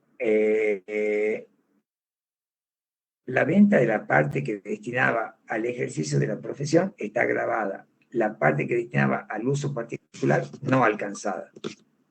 ¿Sí? Entonces, la venta de la parte que destina al ejercicio de la profesión está grabada, la parte que destina al uso particular no alcanzada. Entonces ahí tenemos, se entiende, o sea, que una parte sí, una parte no. Bien, creo que sí lo he entendido. Y la cuarta, que nos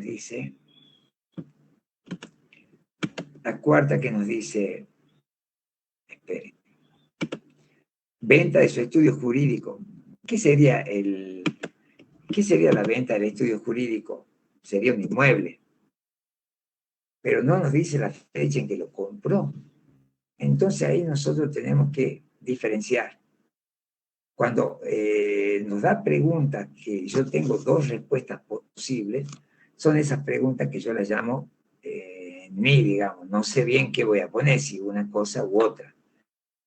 Entonces pongo las dos. Entonces ahí se pone, si el inmueble fue adquirido antes del 1 del 2018,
si el inmueble fue adquirido antes del 1 del 1 del 18, la venta está no grabada. Si fue adquirido después del 1 del 1 del 18, la venta está grabada, impuesto cedular, alícuota 15%. Ahí están los cuatro. ¿Cómo vamos de ahí? Hoy estamos viendo varios temitas. ¿Vamos bien? ¿Quieren preguntar algo? Pregunten, no me molesta, ¿no? Ya saben.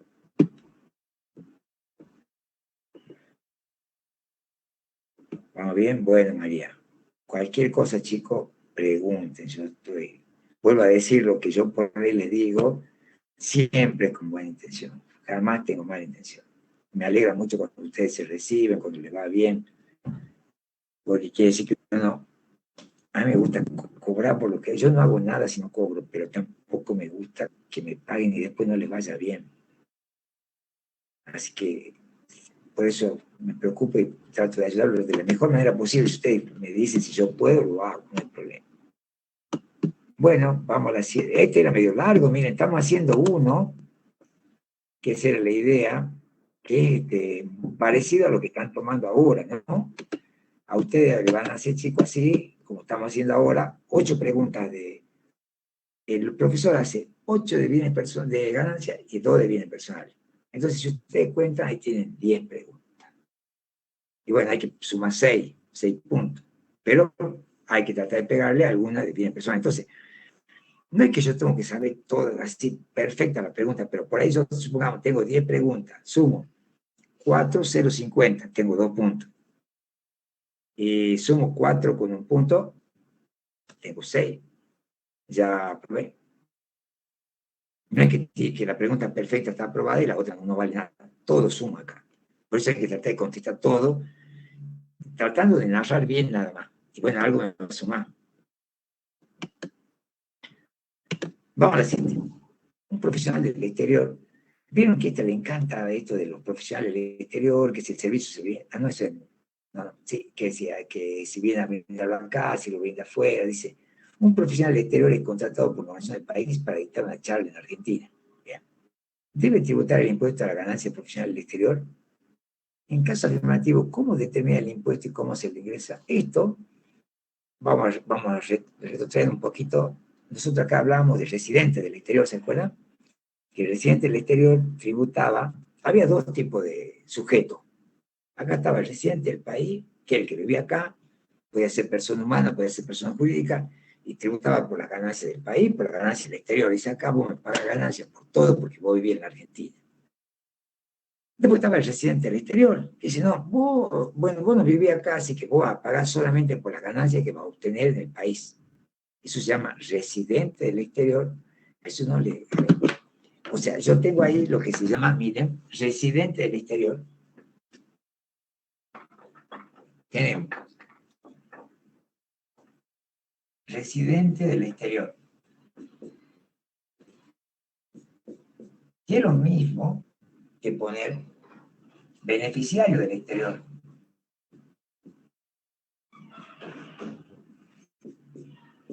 O sea, es lo mismo que yo diga residente del exterior o beneficiario del exterior. Pero miren esta. No es lo mismo si yo pongo persona humana del exterior.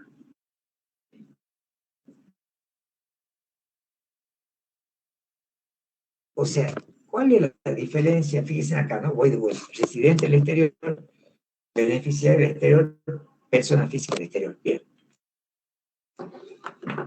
Entonces, el beneficiario del exterior es el que está afuera y viene acá a hacer un negocio, que es lo mismo decir residente o beneficiario, lo mismo. Pero la persona del exterior es la persona que, siendo del exterior, vive en la Argentina, pero ese ya se lo considera residente del país. ¿Se entiende? Supongamos, bueno, ahora que estamos con el Mundial, vieron que por ahí, o en el mismo Buenos Aires, si uno va a Buenos Aires, a la zona de Once, hay mucha gente que es del exterior, hay judíos, del país de Senegal también, eso que venden los anteojos y esas cosas. Esos son personas del exterior, pero son residentes del país. Así que hay que tener cuidado si el profesor le pregunta, persona del exterior, o este dice un profesional del exterior, o sea que es residente del exterior, ¿sí? Entonces, un profesional del exterior es contratado por la organización del país para dictar una charla en la Argentina. Bien. ¿Debe tributar el impuesto a las ganancias el profesional del exterior? En caso afirmativo, ¿cómo se determina el impuesto y cómo se le ingresa?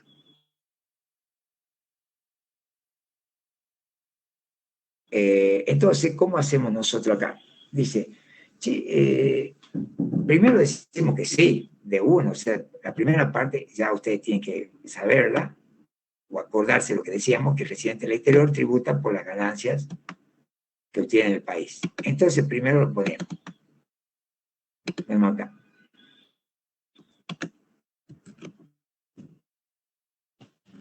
Debe tributar el impuesto a la ganancia el profesional del exterior, ¿no? No el profesional. Ahí lo editamos. Ponemos el profesional. Ya tenemos la primera parte solucionada. Debe tributar el impuesto a la ganancia el profesional del exterior. Bien. Ahora dice, ¿cómo se determina el impuesto y cómo se ingresa? El beneficiario del exterior, yo no me acuerdo si lo vimos, creería que sí, pero igual le voy a decir, yo le voy a poner ahora la respuesta y le voy a decir dónde está. Lo vimos. No importa, lo vemos nuevo. El beneficiario del exterior, usted lo tiene, chicos, en la página 33.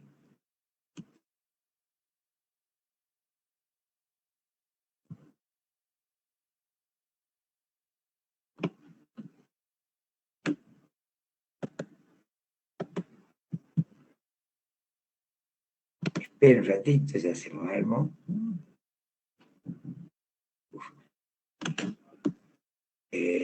Vamos acá.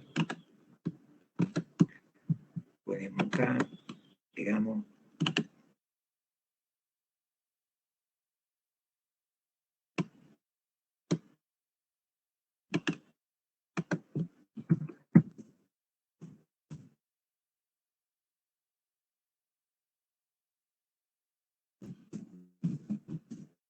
Si ponemos la respuesta correcta. Igual si ustedes quieren leer bien, eso lo tiene en la página 33 de la teoría, recuerden. Pero igual acá lo armamos bien.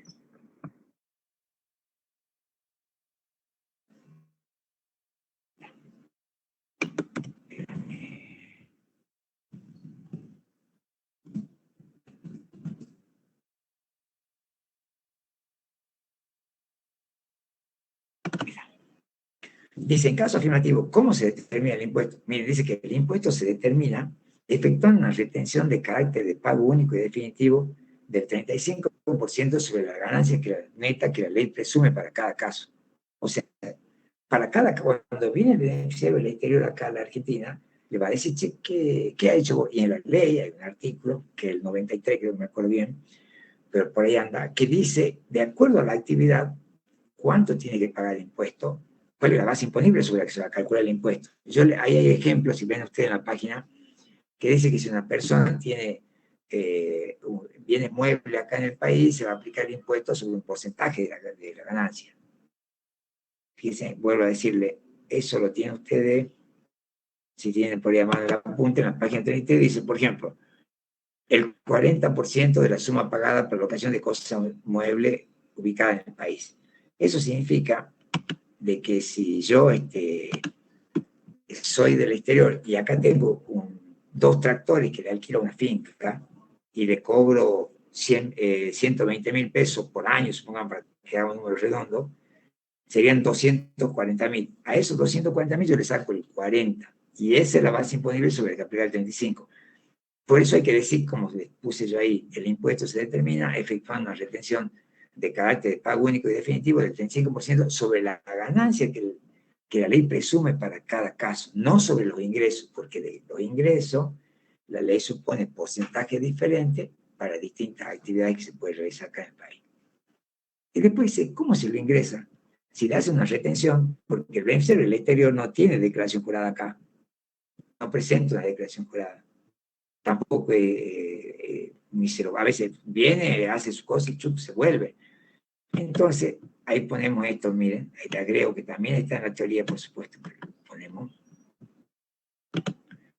Y es una retención, o sea que quién lo va a ingresar, el del país que lo trajo. Fíjense, ahí está.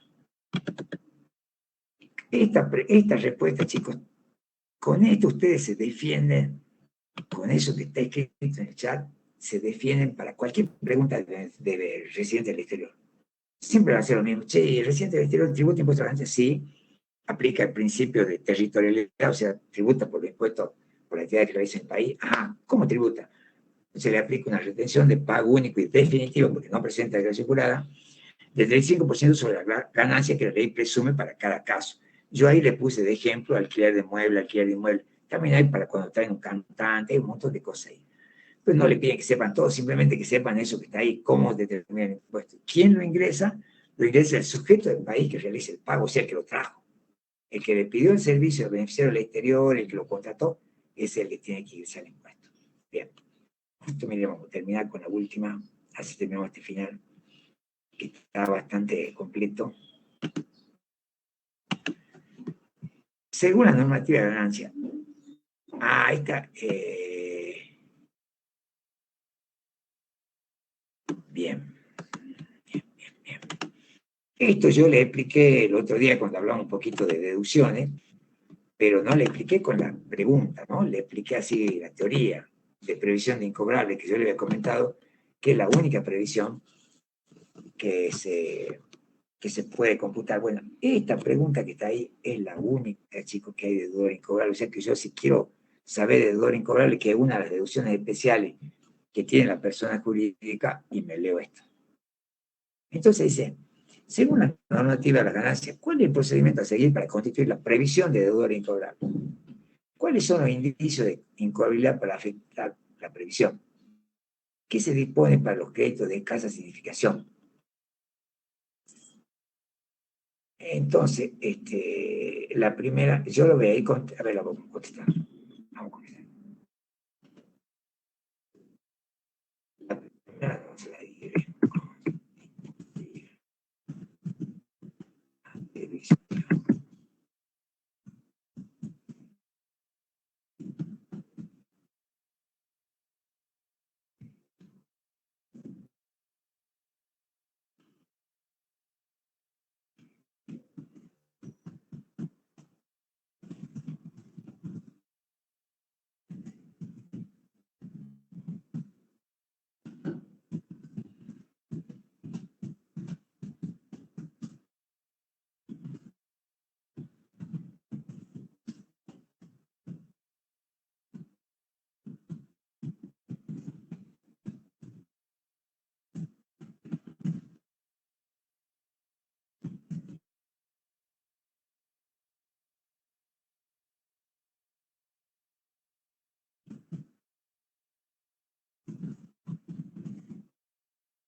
Dice, para constituir la previsión debe determinarse primero un coeficiente que surge de dividir el saldo de los incobrables de los últimos 3 años que tuvo la sociedad, ¿no es cierto?, sobre el saldo al inicio, aquí hay un poquito más, sobre el saldo al inicio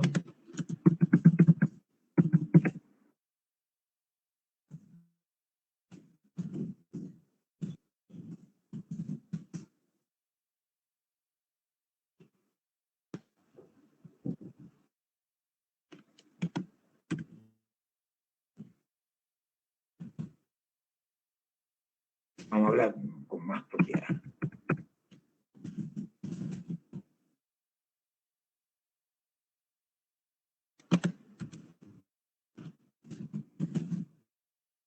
Ahí está.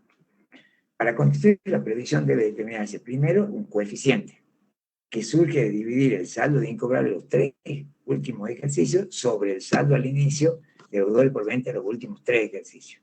Y el segundo paso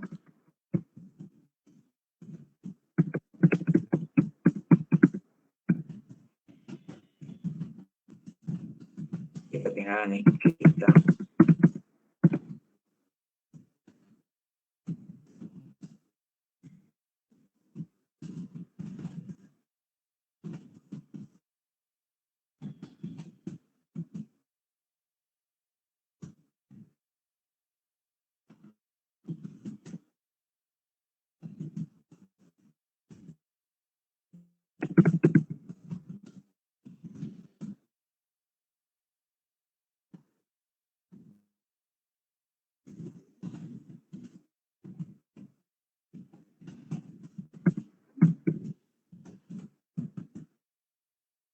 A veces la primera parte dice, para constituir la previsión debe determinarse un coeficiente que surge de dividir el saldo de deudores de incobrables de los últimos 3 ejercicios sobre el saldo al inicio de los deudores por venta de los últimos 3 ejercicios.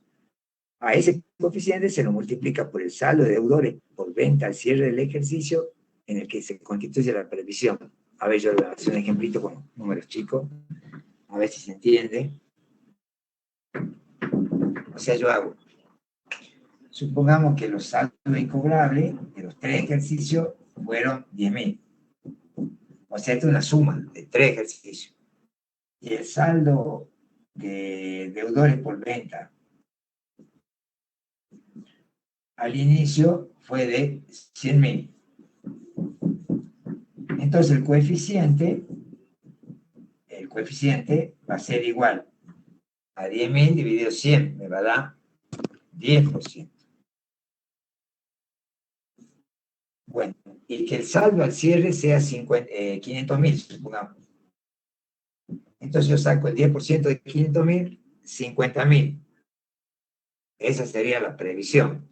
No sé si se entendió. O sea, yo tengo que tener como dato los saldos al inicio de los deudores por venta. Supongamos que estamos en el año 2022. Entonces dice, che, ¿qué incobrable tuviste en el 2020, en el 2021 y en el 2022, el año este? Sumamos los incobrables. Bien. Eso lo dividimos sobre el saldo al inicio de deudores por venta del 2020, 2021, 2022. Y ahí tengo un coeficiente. Y ese coeficiente lo aplicamos sobre el saldo al cierre de los deudores por venta del 2022. Y ahí obtengo la previsión que la voy a utilizar el año siguiente. Bueno, esa es la primera parte. Esta es larga la respuesta. Por ahí se zafa con las preguntas. Bien, la segunda parte dice, ¿cuáles son los indicios de incobrabilidad? Bueno, eso es lo que vimos. No son indicios, son indicadores. Bueno, es parecido, pero por ahí cuando uno lo estudia, acá pues, ya les digo, eso lo vimos, lo saco de acá para que así terminamos.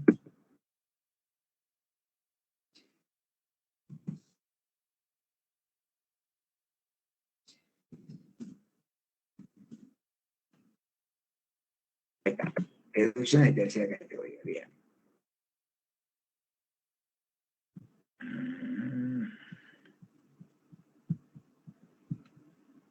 ¿Se acuerdan que yo le había nombrado los índices de incobrabilidad?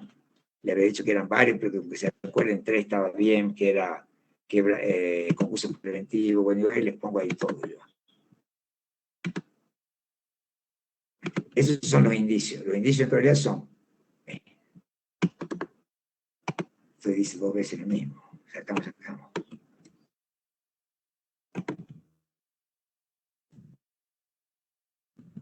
Ahí está, son índices de incoabilidad. La declaración de quiebra, la desaparición del deudor. Y queda bien en esto. Eso me confundí.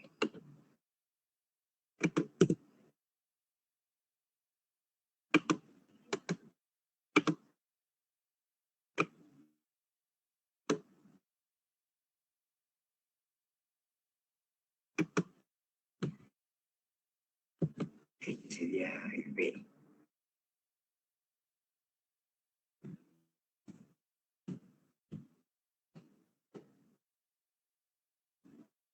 Este sería el C. Este sería el D. Cada clase termina. Este adversario. Este sería el E. Y este el F. Bueno, ahí están, ¿ves? Son índices de incoabilidad: la declaración de quiebra, la desaparición del deudor, la verificación del crédito en concurso preventivo, la iniciación de acciones judiciales, paralización de la operación del deudor y la prescripción. Yo le decía a usted que aunque se acuerden 3: quiebra, concurso preventivo, inicio de acciones judiciales. Bueno, ahí ya nos defendemos. ¿Y qué más dice? Y también le expliqué de los créditos de escasa significación, que le dije que tenía que cumplir 3 requisitos. Eso lo vimos hace poquito, ahí está. Larguísima la respuesta, por eso tengan ahí completa. ¿Qué pasa con los de escasa significación? Ahí está, miren. Escasa significación de los saldos a cobrar podrán deducirse como incobrables siempre que cumplan concurrentemente 3 requisitos en forma conjunta: el monto del crédito no supere los 45, se haya dejado de operar 180 días y que no se estén realizando operaciones con, que la deuda tenga una antigüedad de 180 días y que no se estén realizando operaciones con el deudor. Eso sí se lo expliqué. Y me queda todavía una parte de respuesta que dice si la previsión para el deudor incobrable es acumulativa. Bueno, ahí contestamos directamente que no, porque se utiliza al ejercicio siguiente y después ya no se utiliza. Y lo que sobró, sobró, digamos, o sea, no es acumulativo.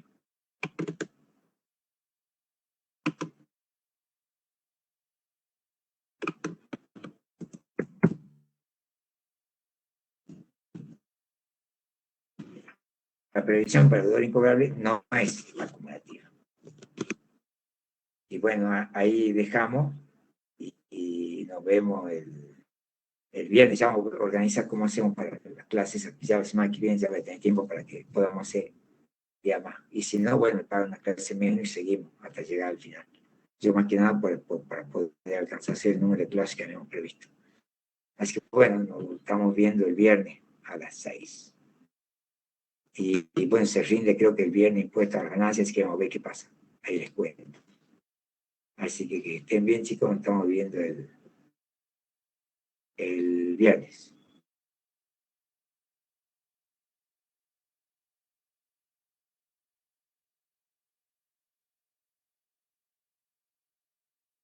Ya nos vemos. Que anden bien.